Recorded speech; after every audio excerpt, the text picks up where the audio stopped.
दोस्तों, Bermuda triangle को अगर हमारी पृथ्वी का ब्लैक होल कहा जाए तो ये कहना गलत नहीं होगा, क्योंकि पिछले कुछ सदियों से इस ट्रायंगल के ऊपर से निकलने वाले 100 प्लेन्स और 3000 से ज्यादा शिप्स इसमें समा चुके हैं। इसके अलावा इस ट्रायंगल में 1000 से भी ज्यादा लोगों की मौत हो चुकी है, जिनका आज तक कोई पता नहीं चल सका है। पिछले 500 सालों से आज तक कोई भी इस ट्रायंगल के राज से पर्दा नहीं उठा पाया है। इसके बारे में पता करने के लिए दुनिया के एक से बढ़ के एक डेवलप्ड देशों ने अपनी ताकत झोंक दी, लेकिन इसके बारे में पता ना कर पाए कि आखिर वो क्या चीज है जो कि अपने आसपास से जाने वाले शिप्स और एरोप्लेन्स को अपने आगोश में ले लेती है। ऐसा क्या है इस बरमूडा ट्रायंगल में कि यहाँ से गायब होने वाले जहाजों का मलबा तक नहीं मिला, लाशें तो दूर की बात। कुछ साइंटिस्ट्स का तो ये कहना है कि इस एरिया में एलियंस का निवास है, तो कुछ का तो ये कहना है कि यहाँ पर कोई पैरानॉर्मल एक्टिविटी है जो कि अपने आसपास से गुजरने वाले शिप्स और प्लेन्स को निगल जाती है। आखिर कितनी सच्चाई है इन सभी बातों में, जानने के लिए बने रहना वीडियो में अंत तक हमारे साथ। फैक्ट रिसर्चर के एक न्यू एपिसोड में आपका स्वागत है। दोस्तों, आइए सबसे पहले जानते हैं कि बरमूडा ट्रायंगल आखिर है क्या। दरअसल ये अमेरिका के फ्लोरिडा से लेकर प्लूटो रिको और बरमूडा द्वीप को मिलाने वाला एक ट्रायंगल है जो कि 4,40,000 स्क्वायर माइल्स के एरिया को कवर करता है, और इस एरिया से गुजरने वाला कोई भी प्लेन या शिप दोबारा कभी अपनी यात्रा पे नहीं निकल पाते हैं। इस ट्रायंगल के बारे में सबसे पहले 500 साल पहले भी बताया गया था। उस समय तो ये महज एक किस्सा था, लेकिन आने वाले समय में ये जगह वैज्ञानिकों के लिए एक अनसुलझी सी पहेली बनने वाली थी। 18वीं और 19वीं शताब्दी तक इस जगह को graveyard of the Atlantic, sea of doom और सरगैसो ग्रेवयार्ड जैसे नाम से जाना जाता था। लेकिन साल 1964 में पहली बार इसका नाम बरमूडा ट्रायंगल कहा गया, जब विंसेंट हैस गैडिस नाम के वैज्ञानिक ने आर्गोसी मैगजीन में एक आर्टिकल लिखा जिसका टाइटल था द डेडली बरमूडा ट्रायंगल, और ये पहली बार था जब इस एरिया को बरमूडा ट्रायंगल कहा गया। ये बात 9 दिसंबर 1945 की है, जब दोपहर के 2:10 में दुनिया के सबसे ताकतवर देश अमेरिका की यूएस नेवी के 5 टॉर्पेडो बॉम्बर्स अमेरिका के फ्लोरिडा से टेक ऑफ करते हैं, और इस उड़ान को फ्लाइट 19 कहा जाता है। ये फ्लाइट अपना एक 3 घंटे का डेली रूटीन ट्रेनिंग मिशन करने के लिए निकली थी। फ्लाइट कमांडर यानी कि squadron leader lieutenant Charles Carroll Taylor अपने 14 क्रू मेंबर्स के साथ इन 5 विमानों से उड़ान के लिए निकले।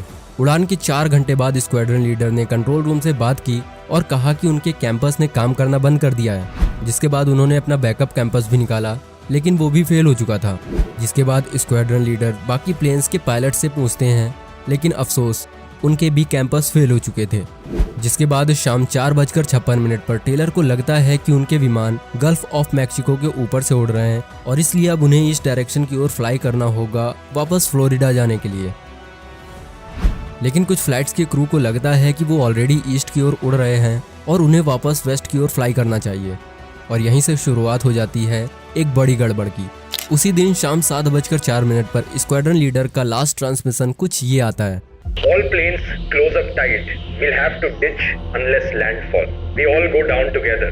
और इस ट्रांसमिशन के बाद ये 5 प्लेन्स हमेशा के लिए गायब हो गए। माना जाता है कि जब ये प्लेन्स गायब हुए तो उस समय ये प्लेन्स फ्लोरिडा से 370 किलोमीटर ईस्ट की ओर थे।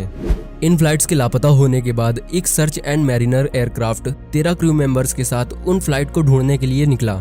ये प्लेन न सिर्फ उड़ सकता था बल्कि पानी में चल भी सकता था, लेकिन इस प्लेन के टेक ऑफ करने के 1.5 घंटे बाद वो प्लेन भी गायब हो गया, और आज तक उसका कोई पता नहीं चल सका है।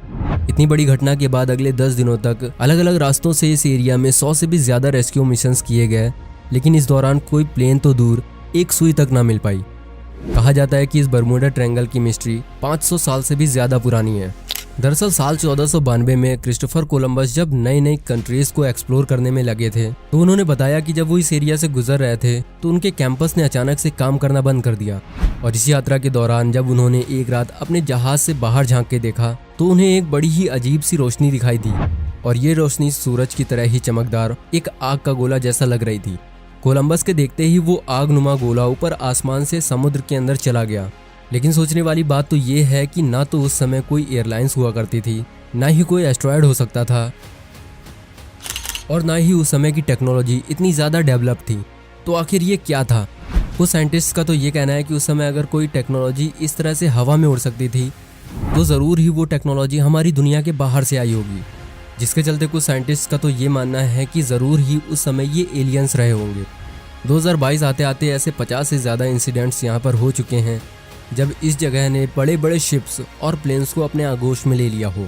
अच्छे मौसम में निकलने वाले शिप्स इस एरिया में आते आते बड़ी बड़ी लहरों का शिकार हो जाते हैं। इस एरिया में शिप्स और प्लेन्स के कैप्टन्स को ऐसा लगता है कि पाताल लोक से कोई उन्हें खींच रहा हो। बड़े बड़े जहाज़ों के डूबते समय शिप के बाहर कूद जाने वाले लोग भी इस जगह से बाहर नहीं आ पाते थे। यहाँ से बाहर आई तो सिर्फ कहानियाँ, और अभी तक इस बरमूडा ट्रायंगल की गुत्थी महज एक कहानी में सिमटी हुई है। और अभी तक इस बरमूडा ट्रायंगल में 50 शिप्स और 20 एरोप्लेन्स गायब हो चुके हैं, जिनका अभी तक कोई पता नहीं चल सका है। वैसे दोस्तों, आपको क्या लगता है इस एरिया के बारे में, हमें कमेंट करके ज़रूर बताएं। वीडियो पसंद आई हो तो वीडियो को लाइक करके अपने दोस्तों के साथ ज़रूर शेयर करें, और ऐसी और नॉलेजेबल वीडियोस के लिए हमारे इस चैनल को सब्सक्राइब करके बेल आइकन को भी ज़रूर ऑन कर लें। वीडियो में कीमती समय देने के लिए आपका बहुत बहुत धन्यवाद।